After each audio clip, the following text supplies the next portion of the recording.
When you look at external sources, you see a different picture and perspective of the northern kingdom than what the Bible portrays.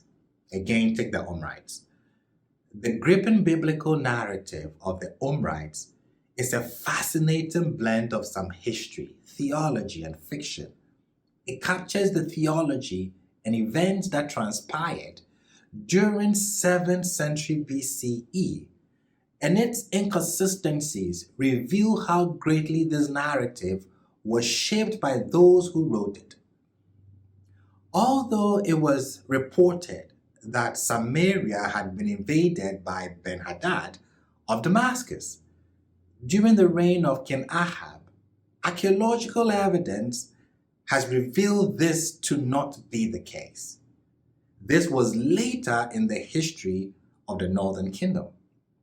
Furthermore, mention of a united alliance between Israel and Edom appears incorrect, as historical records show monarchy in Edom did not arise until after the reign of the Omrides, more than 100 years afterwards.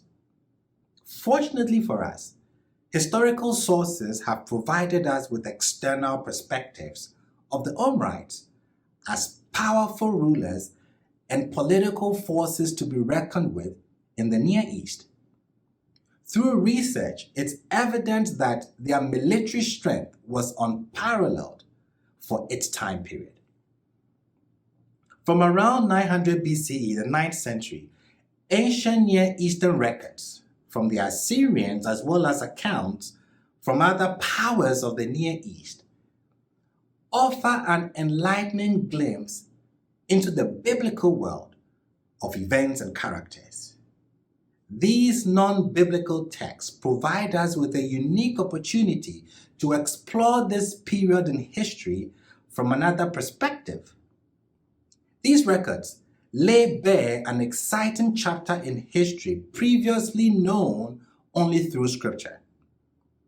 During the 9th century, rulers crafted inscriptions to recall their monumental accomplishments.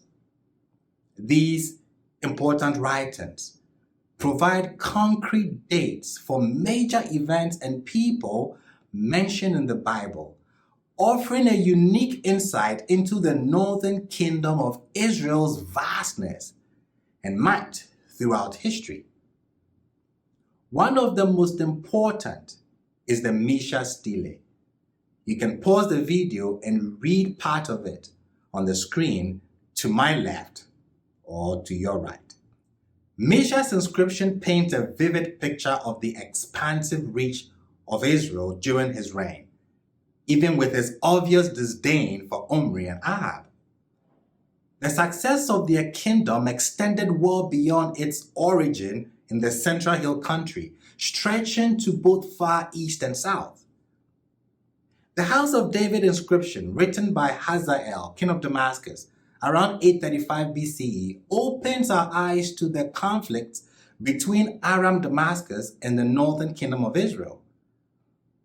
The victorious Hazael was said to have captured Dan, deviating from mere victory celebration with an angry accusation towards Israel. This affirms that under Omride's rule, both foreign territories like Moab as well as civilians far beyond their capital reach were reigned over. Ruling over considerable population of non-Israelites, thus indicating a vast reach in geography and populace alike. The biblical account of the Omride dynasty paints them as disasters on battlefields, but Assyrian records tell a different story. They testify to an impressive military force, one that could have posed a serious threat had they remained in power longer. The illustrious Shalmaneser III, one of the mightiest kings in ancient Assyria, bestowed an impressive tribute to the power and strength of his dynasty. In a momentous campaign, he led an immense army towards Syria, Phoenicia, and Israel, with hopes to prevail over them through intimidation or warfare. His march was met by coalition forces at Kaka, resulting in a fierce battle whose details were recorded on the monolith inscription. Along with being our earliest non-biblical reference of an Israelite king, it is clear Ahab's impressive resources, such as heavy arms, chariots, made him the coalition's most powerful member.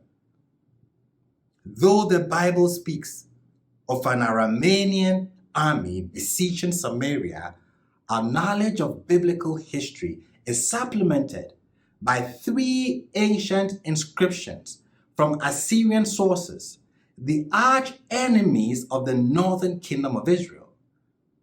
This evidence illuminates a completely different picture than what is presented in Scripture.